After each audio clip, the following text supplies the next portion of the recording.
Thomas and the new engine. The engines on the island of Sodor keep very busy. There are always lots of jobs to do. One morning, the Fat Controller came to Tidmouth Sheds. "A new engine has arrived on the island," he announced. "His name is Neville. You must all make him feel welcome. A happy engine is a useful engine." Later, Thomas was stopped at a signal. The signalman called out to Thomas, "The bridge ahead is unsafe. Thomas, you are to collect a piece of ironwork so the bridge can be repaired." "Yes, sir," puffed Thomas. At the yards, Harry and Bert were with Neville, the new engine. Neville was a steamy, but he had a square body like a diesel. Neville was backing up towards some trucks. "Nearly there," said Harry cheekily. "Nearly there," said Bert naughtily. Then there was trouble. "Watch where you're going, clumsy wheels," Harry and Bert laughed. Neville looked sad. "It's not our fault you're a silly steamy," oiled Bert, and they laughed even harder. Thomas arrived at the yards. He could see Harry and Bert laughing with Neville. That must be the new engine, he thought. He must be friends with the Diesels.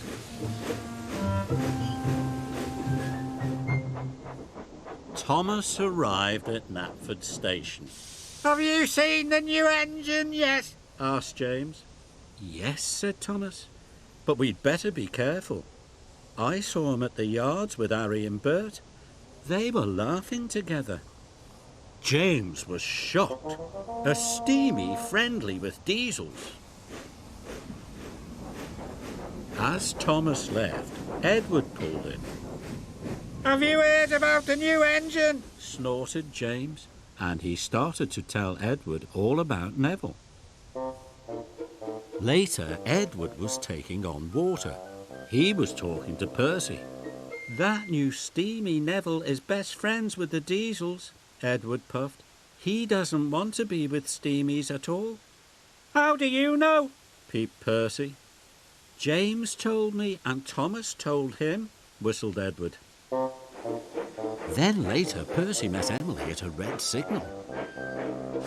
"Don't go near Neville, the new engine," he told her.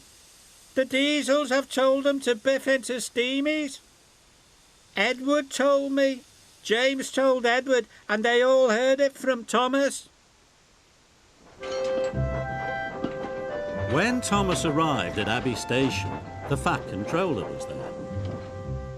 "Thomas, you must warn all engines not to cross the bridge until it is repaired," he boomed.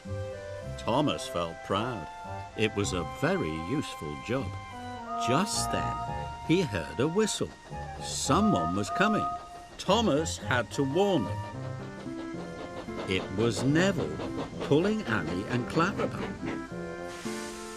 Thomas was shocked. Annie and Clarabel were his carriages. "Hello," puffed Neville cheerfully. "I'm not talking to you," Thomas huffed crossly. Neville didn't know what he had done. Then Emily pulled in next to Neville. "Hello," said Neville happily. Emily let out a whoosh of steam. "It's no use trying to make friends with me. I know you're going to biff into all the steamies, just like Harry and Bert told you to." Thomas was surprised, but the station master blew his whistle, and Neville puffed sadly away. "Where did you hear that Neville is going to biff into all the steamies?" Thomas asked Emily. "Don't you know?" Emily whistled. "Percy told me, Edward told Percy, James told Edward, and you told James," huffed Emily. "But I only said to James that I'd seen Neville with Harry and Bert." Then Toby arrived. "Have you heard about Neville, the new engine?" he puffed. "Henry saw Harry and Bert be horrible to him at the yards." Emily was shocked. Thomas couldn't believe it. Neville wasn't friends with the Diesels after all. Where was Neville going? Emily tooted. Cinders and ashes, cried Thomas. Neville's heading for the broken bridge. I must stop him. Neville was speeding through the countryside as fast as he could. Suddenly, Neville saw a barrier on the track. He slammed on his brakes, but it was too late. Neville was in terrible trouble. He was on the broken end of the bridge. Thomas knew it was all his fault. Suddenly he had an idea. Thomas steamed slowly and carefully onto the bridge. He gently bumped Clarabelle and was coupled up. Thomas was very scared. Slowly and steadily he began to pull Neville back from the edge. The bridge made a creaking noise. Thomas knew he must hurry. He pulled as hard as he could, and with one big puff, he pulled Neville's wheels off the bridge. Thomas had done it. He had saved Neville and Annie and Clarabelle. Thank you, whistled Neville. I should have warned you, puffed Thomas, but I was too busy believing silly stories. I thought you didn't like steamies, but now I know I was wrong. Thomas gave Neville a long, friendly toot. Neville was very happy. At last he knew he had a good friend in Thomas.